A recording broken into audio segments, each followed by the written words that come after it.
ኢቢኤስ እና አቅራቢዎች ላይ አደጋ ያመጣው ቪዲዮ ጉዳይ 1 ዓመት ከ6 ወር በመንጋ ደፈሯት፣ በፌሮ ብረት ማህፀኗን ወጉት፣ አካሏ በሙሉ በደም ጨቀየም፣ የማህፀን በሽተኛም ሆነች። በዩኒቨርሲቲው ቅጥር ግቢ ለልመና ወጣች። በትምህርቷ ትልቅ ቦታ ተመኝታም ጎዳና ወደቀች። ሩቅ አስባ ባጭሩ ቀረች። ልጄ ተምራ ትጦረኛለች ያለ ወላጅ ሙሉ ቤተሰብ በሐዘን ተበተነም። በማህፀን ብረት ለሰው ልጅ የማይገባ ግፍም ተፈጸመም። ይህንን እጅግ አሳዛኝ ቪዲዮ እሁድ ምሽት ኢቢኤስ ካስተላለፈ በኋላም ብዙ መከራ ደርሶበታል። ቪዲዮን ከዩቲዩብ ማስወረድ ወይም ማስጠፋት፣ ኤዲቲንግ የሚሰራበትን ኮምፒውተር መውሰድ፣ አቅራቢዎችን ማሰርና ማስፈራራት። ለመሆኑ ይህ ጉዳይ ከመንግስት ጋር ምን አገናኘው? መንግስትን ያን ያክል ምን አስጨነቀው? ዝርዝር መረጃ ይዘናል። እስከ መጨረሻው አብራችሁን ቆዩ። ለቻናሉ አዲስ ከሆናችሁ ሰብስክራይብ፣ ቪዲዮ ላይክ፣ ሐሳብ አስተያየታችሁን ኮሜንት ላይ በማስቀመጥ አብሮነታችሁን እንድታሳዩ በአክብሮት እንጠይቃለን። እንዲሁም ቪዲዮን ሼር በማድረግ እህታችን ድጋፍ እንድታገኝ እንተባበር። አብረን እንቆይ። ከባድ የህይወት ፈተና የታየበት የብርቱካን ህይወት።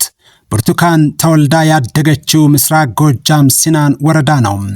ብርቱካን አባቷ መሰደዱንና እናት በወሊድ ምክንያት ህይወቷ ማለፉን ትናገራለች። ብርቱካን እስከ 8 ዓመቷ ድረስ ከአያቷ ጋር ካደገች በኋላም የሰው ቤት ገብታ እየሰራች ትምህርቷን እየተማረች ነበር። እስከ 8ኛ ክፍል የደረጃ ተማሪ በመሆን የተሸለመችው ብርቱካን ቤት ውስጥ ከምትሰራው ከባድ ስራ ጎን ለጎን ትምህርቷን ቀጥላ የ12ኛ ክፍል መልቀቂያ ፈተናን ወስዳ ዩኒቨርሲቲ በፋርማሲ ዲፓርትመንት ትምህርቷን ጀመረች። በዩኒቨርሲቲ 2ኛ ዓመት ተማሪ ሆነች። ምሽት ከላይብረሪ ስትመለስ በግቢ ውስጥ ርብሻ ተከሰተ የምትለው ብርቱካን ከውስጥም ከውጭም ተኩስ ነበር። ቶሎ አምልጡ በማለት እዚህ መኪና ግቡ ብለው ይዘውን ጫካ ገቡ ትላለች። አሰቃቂውን ህይወት ታሪኳን ስትጀምር የፈለግናችሁ ለስልጠና ነው፣ አብራችሁን ትሆናላችሁ ብለውን ጫካ አስቀመጡን። በጣም የመከራ ጊዜ ነበር። የሚበላ የሚጠጣ ማግኘት አስቸጋሪ ነበር ትላለች ብርቱካን። ጊዜው ሄደም 1 ዓመት ከ6 ወር ተቆጠረ። አሁን ስራችንን እንጀምር በማለት ሁላችንንም ልብስ አስወልቀው አሰለፉን። እኔ 6ኛ ነበርኩ። እየተፈራረቁ ነበረ የሚደፍሩን።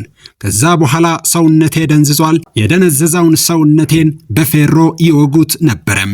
በ6ኛ ቀኔ ስነቃም ደሜ እየፈሰሰ ነበር። ነገ ህይወቴ ይለወጣል፣ ነገ ጥሩ ቦታ እደርሳለሁ ያልኩት ልጅ መጨረሻው እንደዚህ ሲሆን በጣም ከፋኝ።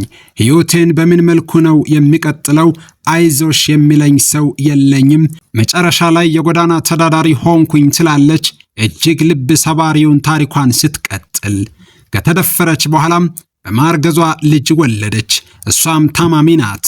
መለወጥ፣ መደገፍ፣ ህይወቷ ድጋሚ እንዲለመልም ተስፋ እንዲኖራት ትፈልጋለች። ከዚህ ጋር በተገናኘ የኢቢኤስ አቅራቢዋ ሉላ ገዙ ተወስዳ መታሰሯ በስፋት እየተነገረ ነው።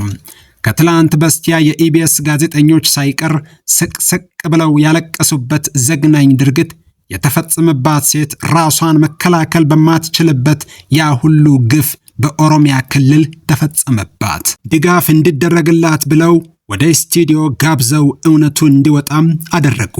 በምን ምክንያት እንደሆነ አይታወቅም። ቪዲዮ ከዩቲዩብ እንዲወርድ ተደርጓል። የኢቢኤስ ኮምፒውተሮችም መወሰዳቸው ተሰምቷል። የኢፌዴሪ መከላከያ ሰራዊት አዛዥ ፊልድ ማርሻል ብርሃኑ ጁላም በወቅቱ የታገተ ሰው የለም ያለ ሲሆን የኢፌዴሪ ጠቅላይ ሚኒስትር ዶክተር አብይ አህመድ ወታደሮች በአካባቢው ቢሰማሩም ታጋች ግን እንደሌለ መገለጹን ተናግረው ነበር። የአሁኑ የአገሪቷ ፕሬዝዳንት ታዬ አጽቀሥላሴ በተባበሩት መንግስታት ድርጅት ውሸት ነው ብለው እንደነበረም ይታወሳል። ንጉሱ ጥላውን የታገተ የለም ማለታቸው በወቅቱ መነጋገሪያ ሆኖ ነበረም። ብዙዎች ይህንን ሐሳብ ሲቀባበሉ እውነት ተደብቃ አትቀርም በማለት ጽፈዋል። መረጃ ይወጣብናል ያለው ቡድን ኢቢኤስ ቢሮ አምርቶ ከደምቢ ዶሎ ተማሪዎች መካከል በፈጣሪ ተአምር ያመለጠችው ልጅ ስቃይዋን የገለጸችበትን ቪዲዮ ከዩቲዩብ ከማስወረድ ባለፈም ፋይሉ የተጫነበትን ኮምፒውተርና ካሜራ መውሰዳቸው ተሰምቷል።